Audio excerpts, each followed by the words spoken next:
जनवरी से लेकर दिसंबर तक ये जो 12 महीने हैं जिन्हें शमसी साल कहा जाता है, सूरज की गर्दश से ये ताल्लुक़ रखते हैं। मुहर्रमुल हराम से ज़िलहज तक जो ये 12 महीने हैं इन्हें कमरी साल कहा जाता है। ये चाँद की गर्दश से ताल्लुक़ रखते हैं। दर हकीकत ये दोनों साल इस्लामी साल ही कहलाते हैं।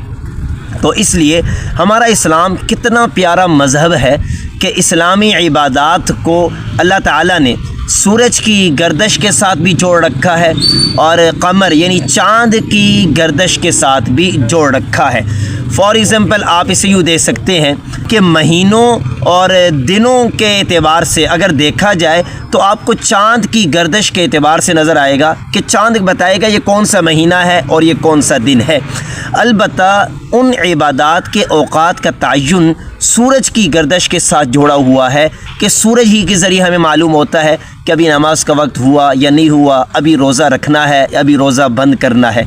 तो इसलिए इस्लाम कितना प्यारा मज़हब है कि इस्लाम ने अपनी इबादात को सूरज और चाँद दोनों की गर्दश के साथ जोड़ा हुआ है।